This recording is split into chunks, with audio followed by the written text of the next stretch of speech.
Egerton says, "Merely Mr. Simpkins." Sir Claude says, "The reasons for starting him during her absence are perfectly clear, but beyond that point, I haven't yet explained my plans to you. Why, I've never told her about them. The reason for meeting him as merely Mr. Simpkins is that she has a strong maternal instinct." Egerton says, "I realize that." Sir Claude says, "Which has always been thwarted."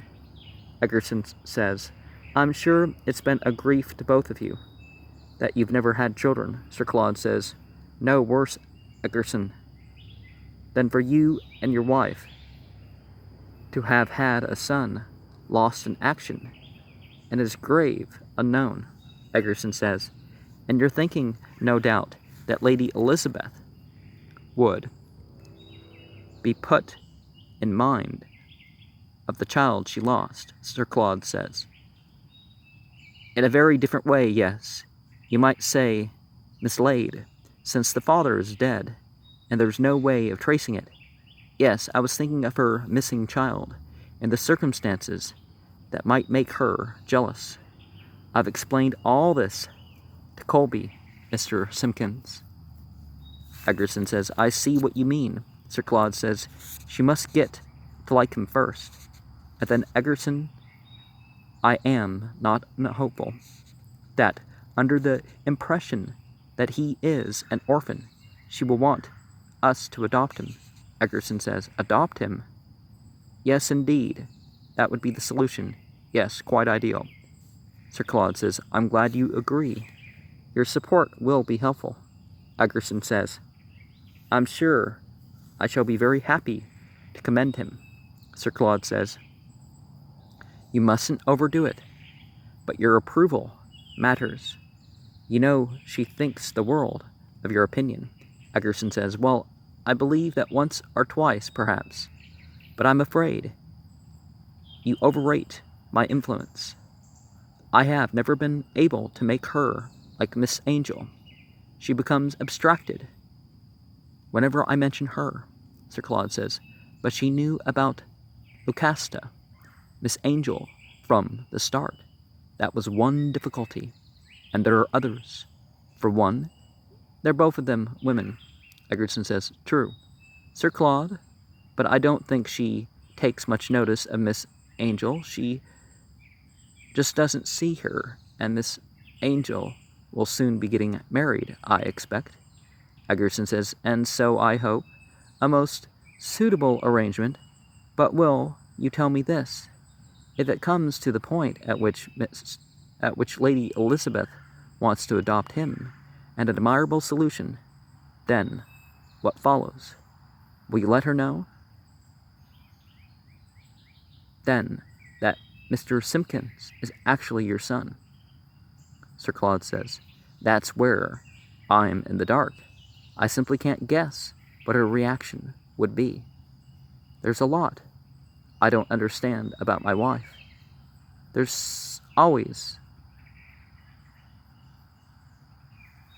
something one's ignorant of about anyone, however well one knows them, and that may be something of the greatest importance. It's when you're sure you understand a person that you're liable to make the worst mistake about him.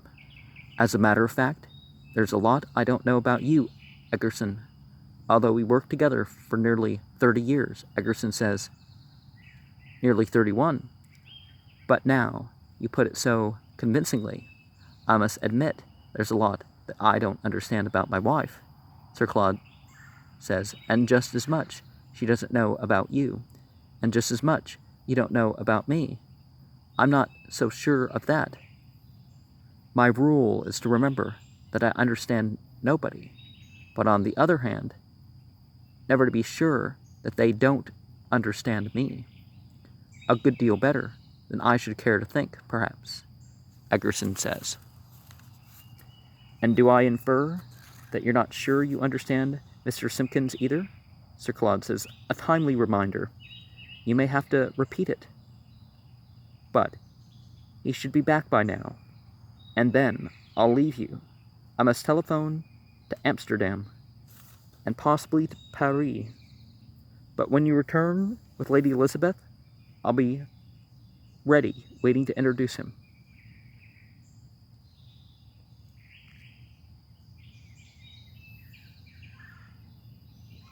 Taking care or something of somebody is one thing, but adopting them is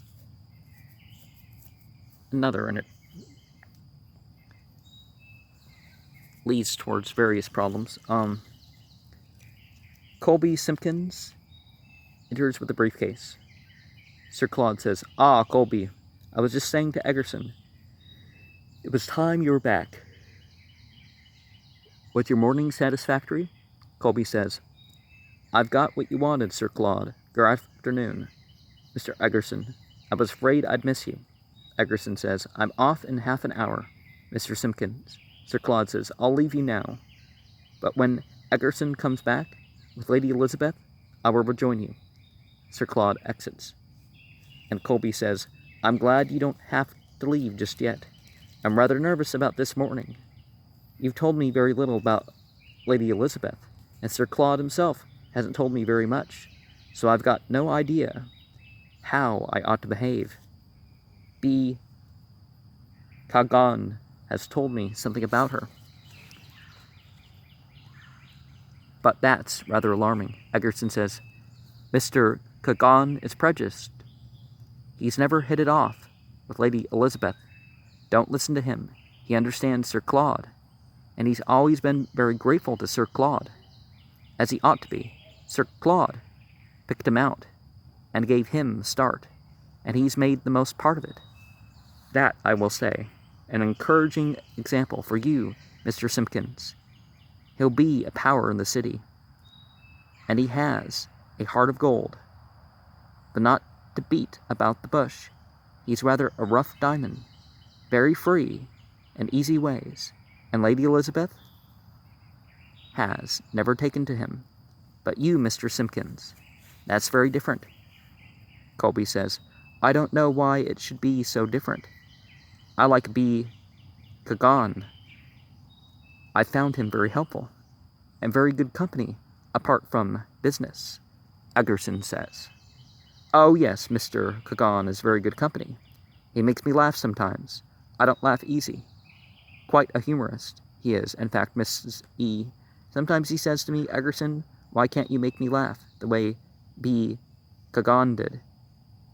She's only met him once, but do you know he began addressing her as Muriel within the first 10 minutes. I was horrified, but she actually liked it. Muriel is her name. He has a way with the ladies, you know. But with Lady Elizabeth, he wasn't so successful. She once referred to him as undistinguished. But with you, as I said, it will be very different. She'll see at once that you're a man of culture, and besides, she's very musical." Colby says, "Thank you for the warning." Eggerson says, "So if you don't mind, I shall mention at once that you're a musician." Colby says, "I'll be on my guard." Eggerson says, "Your music will certainly be a great asset with Lady Elizabeth, and I envy you that I've always sung in our voluntary choir and at the carol service, but I wish I was musical." Colby says, "I still don't feel very well prepared for meeting her." And there's a loud knock, and B. Kagan enters and says, "Hello, Colby." "And hello, Eggers. I'm glad to find you here. It's lucky for Colby." Eggerson says, "How so, Mr. Kagan?" Kagan says, "Because Lucas is with me. The usual catastrophe. She's come to prize some cash from the money box. Bankrupt again. So I thought I'd better bring her and come upstairs ahead to ease the shock for Colby. But as you're here, Eggers, I can just relax. I'm going to enjoy the game from the sidelines." And the cast angel enters and says, Eggy, I've lost my job. Eggerson says, again, Miss Angel? Lucasta says, yes, again. And serve them right. Eggerson says, you have been, I presume, persistently unpunctual. Lucasta says, you're wrong, Eggy. It's rank injustice. 2 months. I'd gone on filing those papers, which no one ever wanted, at least not till yesterday. Then, just by bad luck, the boss did want a letter, and I couldn't find it. And then, he got suspicious and asked for things I'm sure he didn't want, just to make trouble, and I couldn't find one of them. But they're all filed somewhere, I'm sure. So why the bother? But, who's this Eggy? Is this Colby Simpkins? Introduce him. One or the other of you. Well, perhaps she's mentally disabled. So, could be just heedless. And yeah, you definitely got to be fired if you're heedless and you won't care to file things right. Eggerson says, Mr. Simpkins, Miss Angel, as you know. Miss Angel, Mr. Simpkins has taken over my duties. Lucasta says, and does he know that I'm one of his duties? Have you prepared him for taking me over? Did you know that, Colby? I'm Lucasta. It's only Eggy calls me Miss Angel. Just to annoy me. Don't you agree that Lucasta suits me better? Colby says, I'm sure they both suit you. Lucasta says, snubbed again. I suppose I asked for it. That's what comes of being cursed with a name like Angel. I'm thinking of changing it, but Colby, do you know that I'm one of your responsibilities? Colby says, no, I'm afraid I did not know that. Eggerson says, you mustn't give way to her, Mr. Simpkins. I never do. I always say that if you give Miss Angel an inch, she'll take an L. Lucasta says, L is for Lucasta. Go on, Eggy. Don't mind him, Colby. Colby, are you married? Colby says, no, I'm not married. Lucasta says, then I don't mind being seen with you in public, as you may take me out to dinner. A working girl like me is often very hungry, living on a pittance, cooking a sausage on a gas ring. Well, working girl means different in some contexts, and that's not what we mean here. So, Eggerson says, you mustn't believe a word she says. Lucasta says, Mr. Simpkins is going to believe all I say, Mr. Eggerson, and I know he'll be nice to me. When you're out of the way, why don't you let him speak? Eggy's really quite human, Colby. It's only that he's terrified of Mrs. Eggerson. That's why he's never asked me out to lunch. Eggerson says, we will leave Mrs. Eggerson out of this, Miss Angel. Lucasta says, that's what he always says, Colby. When I mention Mrs. Eggerson, he never fails to rise. B. What if he told Colby about me? Kagan says, it's no use telling anybody about you. Nobody'd ever believe in your existence until they met you. Colby's still reeling. It's going to be my responsibility as your fiancé to protect Colby from you. But first, let's cope with the financial crisis. Lucasta says, yes, Eggy. Will you break the sad news to Claude? Meanwhile, you'll have to raid the till for me. I'm starving. Kagan says, I've just given her lunch. The problem with Lucasta is how to keep her fed between meals. Lucasta says, be your beast. I've a very small appetite, but the point is that I'm penniless.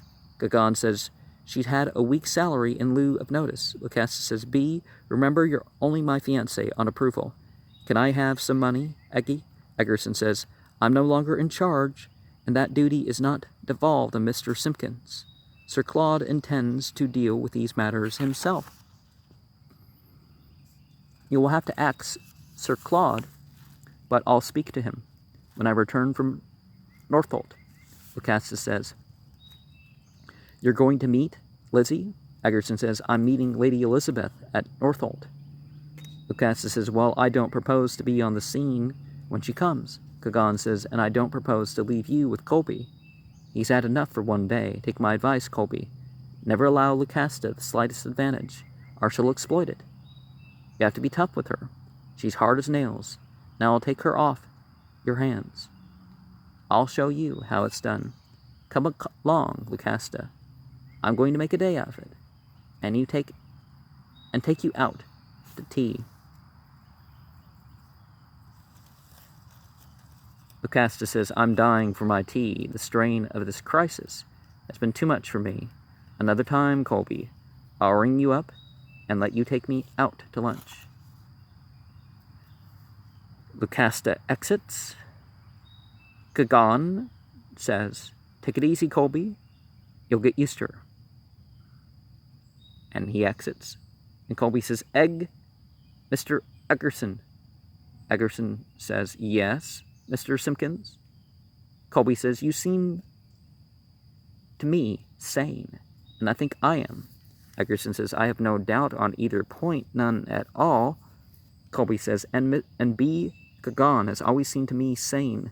Eggerson says, I should call him the very picture of sanity. Colby says, but you never warned me about Miss Angel. What about her? Eggerson says, oh, Miss Angel, she's rather flighty, but she has a good heart. Colby says, but does she address Sir Claude Mulhammer as Claude to his face? Eggerson says, she does indeed. Colby says, and she does call Lady Elizabeth Lizzie.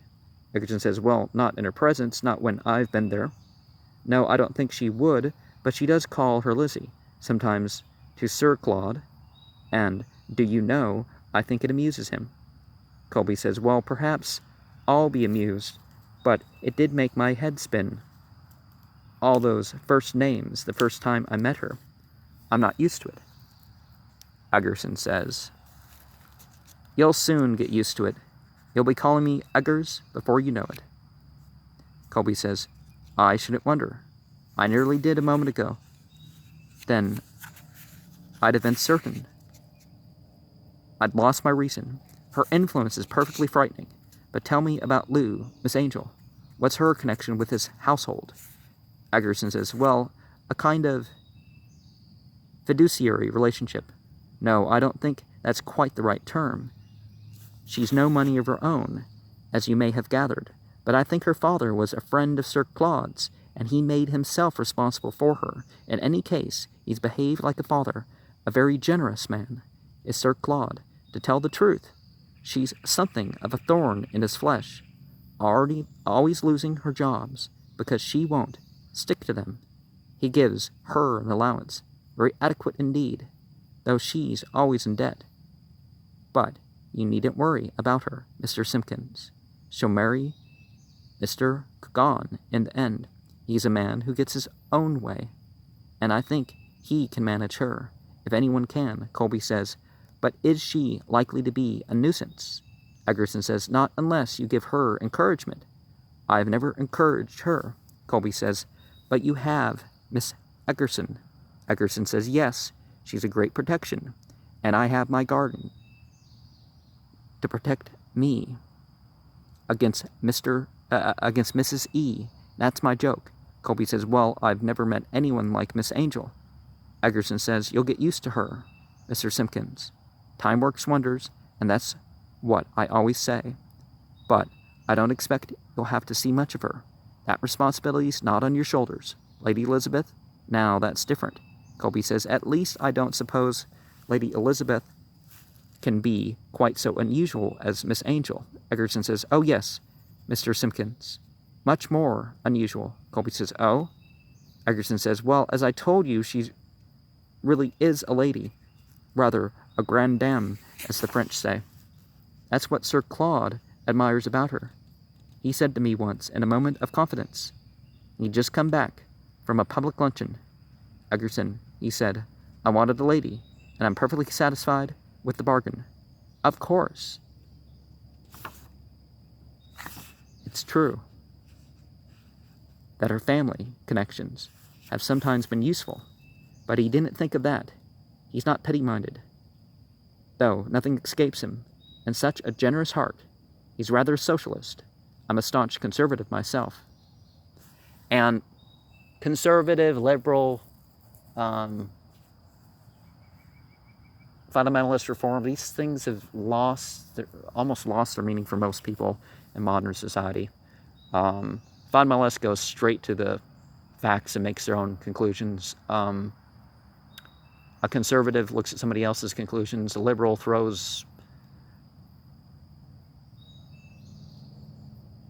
values away for the sake of his own momentary or whatever interest. And, what society says, perhaps, they want to be more popular, so therefore.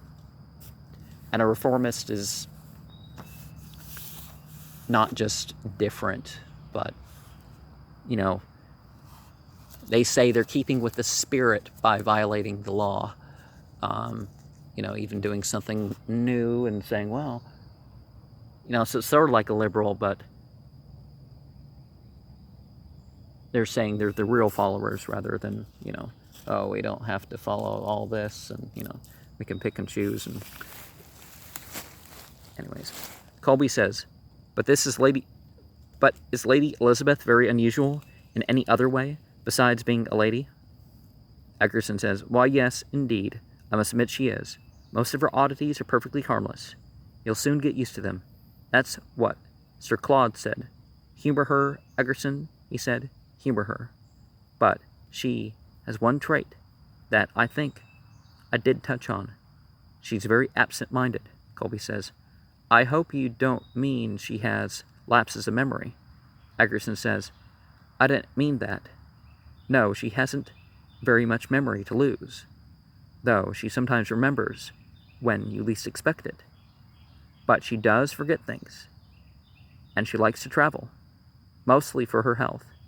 And when she's abroad, she's apt to buy a house, and then goes away and forgets all about it. That can be complicated and very costly. I've had some rare adventures. I remember long ago saying to Mrs. E., when we'd bought our house in Joshua Park, on a mortgage, of course, now we've settled down. All the travel I want is up to the city, and back to Joshua Park in the evening, and once a year, our holiday at Dawlish. And to think, that was only the beginning of my travels. It's been a very unusual privilege to see as much of Europe as I have, getting Lady Elizabeth out of her difficulties. Colby says, perhaps she won't even arrive by this plane. Eggerson says, oh, that could happen. She sometimes gets lost, or loses her ticket, or even her passport. But let's not be crossing any bridges until we come to them. That's what I always say, and I'm sure you'll like her. She's such a lady. And, what's more, she has a good heart. Colby says, everybody seems to be kind-hearted, but there's one thing I do believe, Mr. Eggerson, that you have a kind heart, and I'm convinced that you always contrive to think the best of everyone. Eggerson says, you'll come to find that I'm right, I assure you. And Sir Claude enters and says, hello, still here? It's time you were off, Eggerson says. I'm just going. There's plenty of time. Looks at his watch and continues speaking. I'll arrive at the airport with minutes to spare, and besides, there's the customs. That'll take her a time from my experience. Lady Elizabeth Mulhammer's voice off. Just open that case. I want something out of it. Unwrap that. It's a bottle of medicine.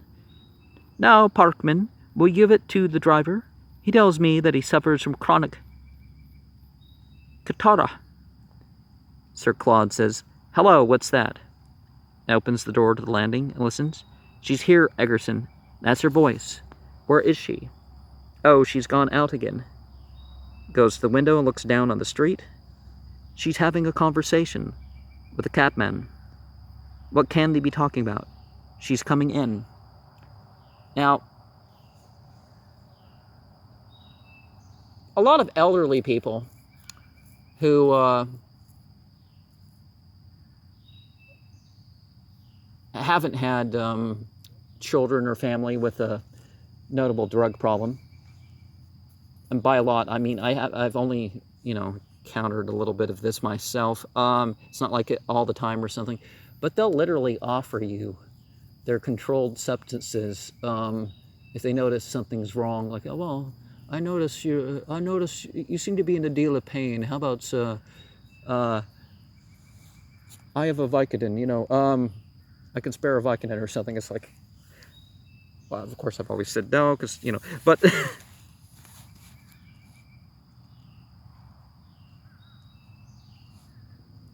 Lady Elizabeth Mulhammer, his voice is off. No, Gertrude, I haven't had any lunch, and I don't want it now. Just bring me some tea, nothing with it. No, I forgot. You haven't learned it yet, how to make tea properly. A cup of black coffee. Is Sir Claude at home? I'll speak to him first. Sir Claude says, good heavens, Egerton, what can have happened? Egerton says, it's perfectly amazing. Let me go down to meet her.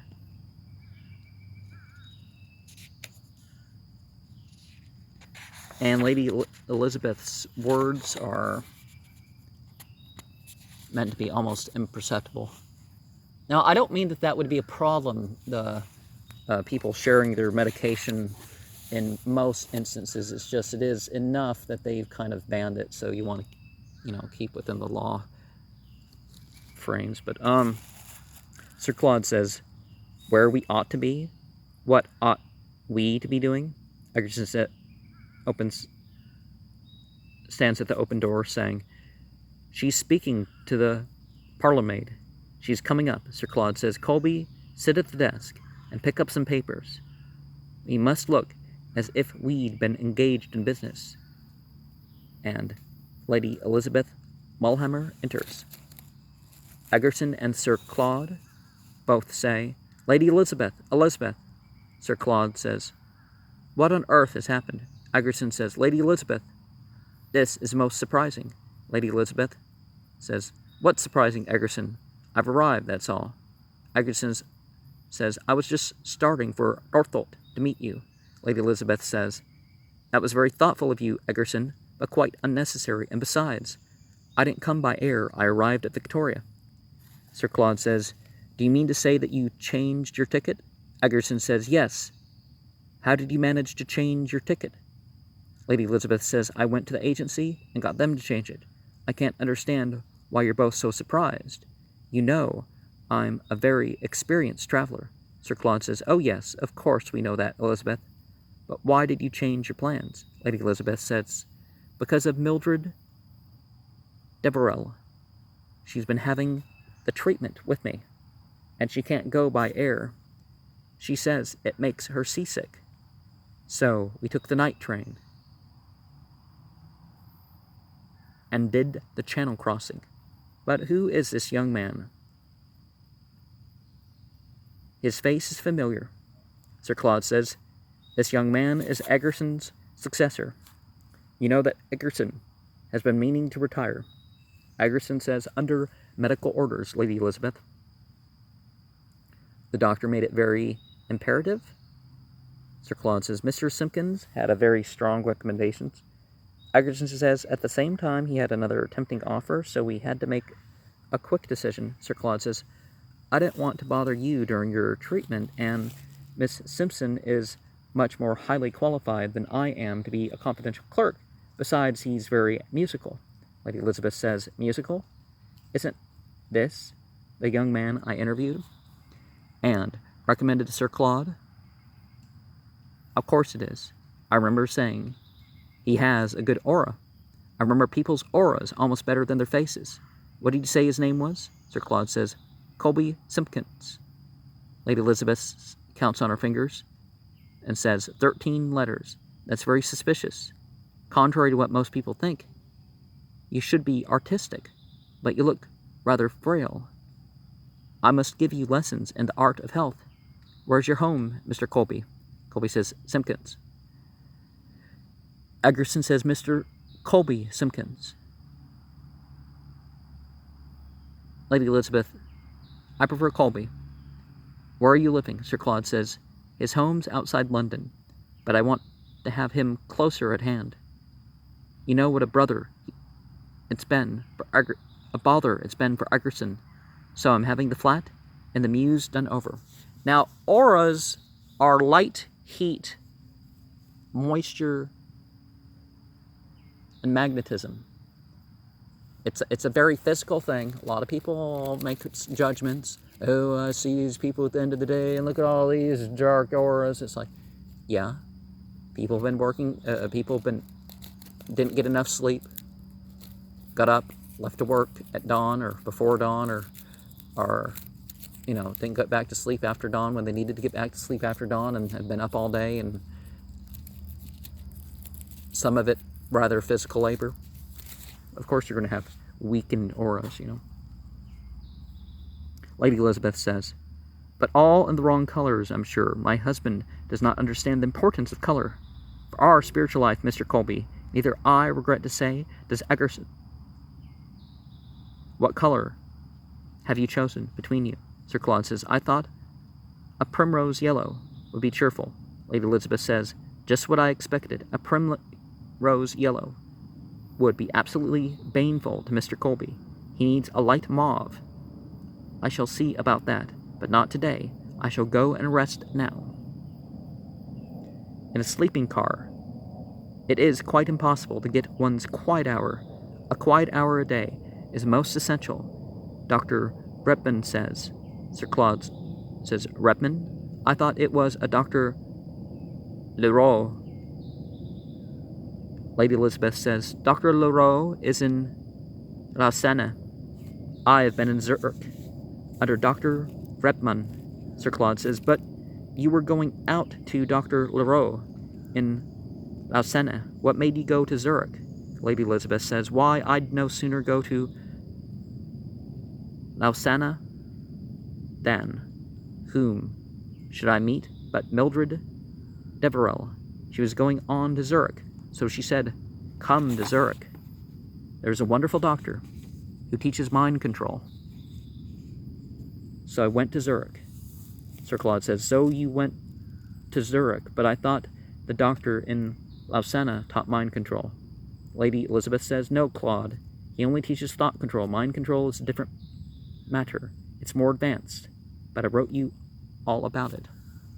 Well, thoughts come and go, but your mind is, I guess, the collective that you're working with. So dealing with the underlying rather than the symptoms.